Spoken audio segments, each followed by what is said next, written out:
ingin meneladani ketaatan malaikat-malaikat Allah.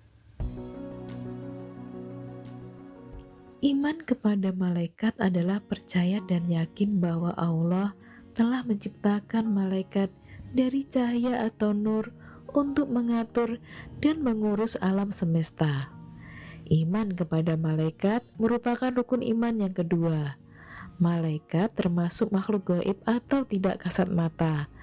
Namun, sebagai seorang muslim, kita wajib untuk mengimani keberadaannya. Hal ini seperti yang disebutkan dalam Al-Quran Surat Al-Anbiya ayat 19.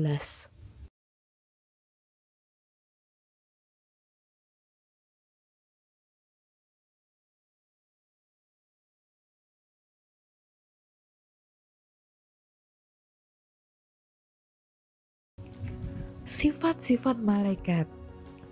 Sifat-sifat dan perilaku malaikat antara lain: pertama, selalu patuh kepada Allah dan tidak pernah berbuat maksiat kepadanya. Kedua, malaikat dapat berubah wujud sesuai kehendak Allah. Ketiga, malaikat tidak makan dan tidak minum. Empat, malaikat tidak berjenis kelamin, tidak laki-laki maupun perempuan. Kelima, malaikat tidak pernah letih dan tidak pula berhenti beribadah kepada Allah. Keenam, malaikat senang mencari dan mengelilingi majelis zikir. 7. Malaikat berdoa bagi hamba yang duduk menunggu salat berjamaah. Nah, perbedaan antara malaikat dengan makhluk lainnya seperti jin dan manusia adalah sebagai berikut.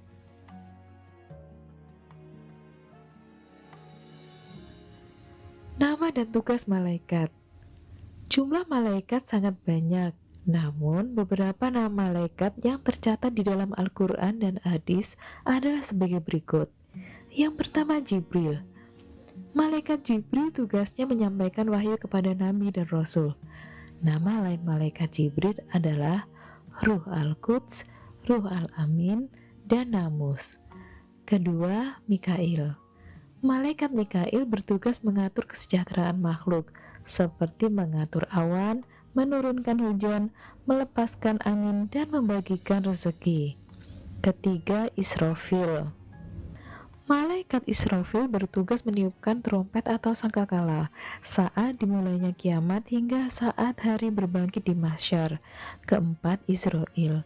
Malaikat Israil bertugas mencabut nyawa seluruh makhluk hidup apabila telah tiba waktunya. Kelima, Munkar. Malaikat Munkar bertugas menanyai orang yang sudah meninggal dan berada di alam kubur. Keenam, Nakir. Malaikat Nakir bertugas menanyai orang yang sudah meninggal dan berada di alam kubur. 7. Rokib. Malaikat Rokib bertugas mencatat semua perbuatan baik setiap manusia sejak akil balik sampai akhir hayat. 8. Atid. Malaikat Atid bertugas mencatat semua perbuatan buruk setiap manusia sejak akil balik sampai akhir hayat. 9. Ridwan. Malaikat Ridwan bertugas menjaga dan mengatur kesejahteraan penghuni surga. 10. Malik. Malik disebut juga malaikat Zabaniyah, bertugas menjaga dan mengatur siksa atau azab bagi para penghuni neraka. Hikmah beriman kepada malaikat Allah. Beberapa hikmah yang dapat kita peroleh dengan beriman kepada malaikat antara lain: pertama, memberi motivasi kita untuk selalu taat dan bertakwa kepada Allah. Kedua, memiliki kesadaran bahwa malaikat mengawasi perkataan dan perbuatan kita. Ketiga, memberi rasa optimis untuk selalu berusaha, karena Allah akan memberi ilmu melalui malaikat Jibril dan memberi rezeki melalui malaikat Mikail. 4. Memotivasi kita untuk selalu beramal saleh. Nah, sekarang 10 malaikat Allah yang wajib kita ketahui. Mereka diciptakan dari cahaya ilahi.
Israfil meniup sangkakala, Israil mencabut nyawa.